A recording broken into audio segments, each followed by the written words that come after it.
Ayan was a 21-year-old university student, living alone in a rented apartment near his campus. Quiet, introverted, and constantly stressed with classes, he spent most nights awake, finishing assignments or gaming. His room was small but comfortable. One bed, one desk, one window, white walls, nothing unusual. But the problem wasn't what was inside the room. The problem was what the room had been hearing. Over the next few days, the room became more reactive. Whenever Ayan spoke, he'd hear a small scratch, a tiny thump, a shifting sound, like drywall moving, breathing, responding.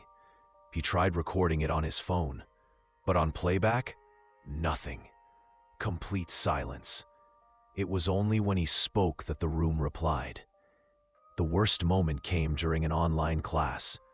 Ayan had his microphone on mute, but he whispered to himself, "Bro, I'm so tired."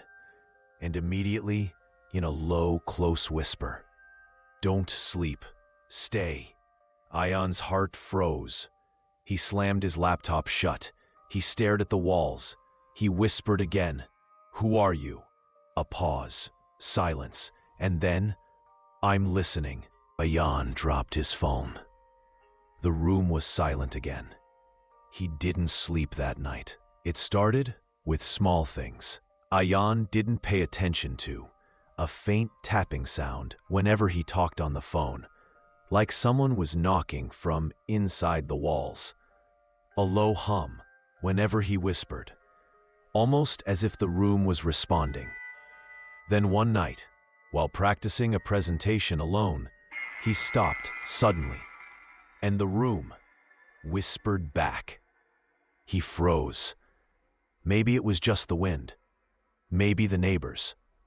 He forced a laugh and continued his practice speech. But then he said something he shouldn't have. "I swear, I hate this place."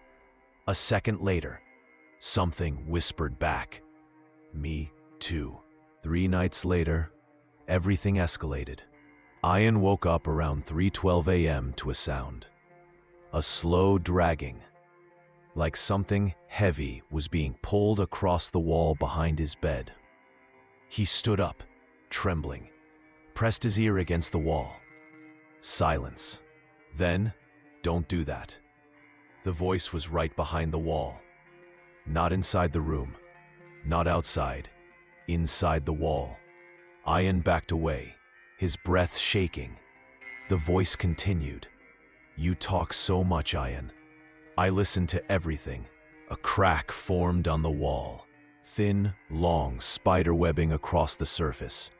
And then he saw it, a dark shape pushing from behind the paint, like a face pressing forward, a nose, lips. Then the whisper came again, "Let me out." The next day, Ayan packed his things to leave permanently. But curiosity, fear, and something like guilt forced him to look deeper. He peeled back a piece of cracked paint near his bed. Behind the wall insulation, he found paper. Old, yellow, crumpled papers. A diary. He pulled it out with shaking hands. It belonged to a young man who lived in the same room. The last page read, "I keep hearing it. It whispers when I whisper. It repeats my thoughts before I say them. The room is alive, and it does not want me to leave." Under it, a shaky note. "If you're reading this, it hears you too." Ayan dropped the diary. His hands went cold. He wasn't the first. That night, Ayan tried one last thing. He sat in the center of the room and whispered, "Why me?" The response was immediate. "Because you talk to yourself." The walls bent inward, paint cracked. The whole room seemed to breathe. "And I love your voice." The lights flickered. His phone died. His door wouldn't open. The room whispered louder and louder, "Stay with me. Don't leave. I'm lonely." The police eventually arrived after neighbors heard Ayan screaming. When they broke in, the room was still, but the writing on the wall kept appearing. I can hear you. I can hear you. I can hear you. And Ayan, he wasn't speaking anymore, because he didn't have to. The room was speaking for him. This was one of the darkest pages in the Fear Diary. Some rooms echo.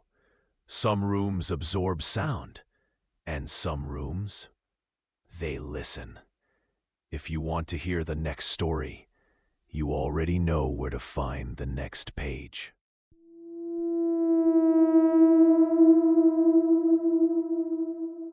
My co-driver, an old-timer named Ben, always told me, "Jack, you take 99, you better have a working radio, and you better play it loud. That road demands noise."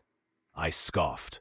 Old Ben and his ghost stories, I was tired, irritated by the static coming from the local country station. So, right as I merged onto the cracked asphalt of 99, I did the one thing Ben swore would get you killed. I reached out, and I turned the radio off. The silence that hit the cabin wasn't peace.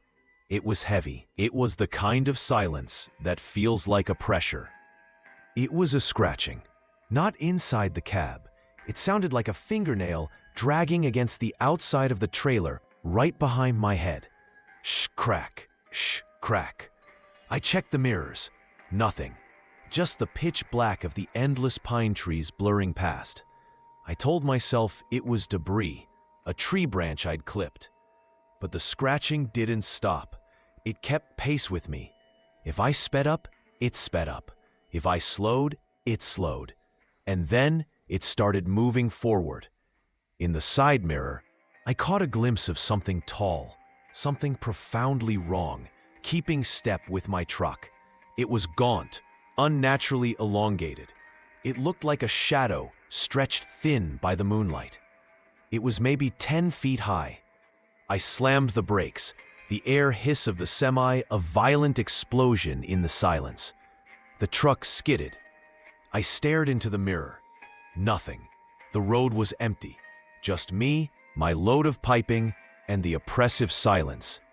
"You're tired, Jack," I muttered. "You're seeing things." I took a breath, and the voice said one word. Noise. It wasn't a question. It was a demand. Pure terror flooded me, washing away the fatigue. I fumbled for the radio dial, my hands slick with sweat. I cranked the volume to full blast. A sudden jarring blast of pop music. The scratching stopped immediately. The shadow was gone. I drove like a maniac for the next hour, the speakers threatening to blow. My heart hammered against my ribs. I was safe. I had noise. I had broken the rule, and I had nearly paid for it. But the relief didn't last. The volume of the music, the sheer adrenaline, it started to blur my vision. I needed to focus. I couldn't risk a wreck. With a shaking hand, I slowly, carefully, began to turn the volume down. Just a little, a fraction. The music went from a roar to a loud background drone. I felt safe enough. Then the scratching started again. Not on the trailer this time. It was on the cab door. I looked at the volume dial. It wasn't completely silent. But I didn't dare speed up. I didn't dare stop. I was trapped between two horrors. Suddenly, the scratching stopped. The music was playing. And then, slowly, a fingertip, long, blackened, and sharper than glass, pressed against the window. It began to draw a slow, deliberate circle in the dust and grime. Its touch didn't just scratch the glass. It seemed to sing against it. A horrible, high-pitched, screeching sound. The thing's face was inches from mine. It was pale, featureless, with only two cavernous obsidian holes where eyes should have been. It smiled, a long, vertical tear in the skin that didn't show teeth, only blackness. I didn't think. I reacted. I took a heavy steel thermos from the cup holder and swung it with all my strength at the door. Crash! The metal bent. The thing didn't flinch. It simply leaned back, staring at me with those vacant holes, its horrifying smile widening as if amused. Then I heard the engine sputter. The truck was running out of fuel. I had Mom. The engine died with a sigh.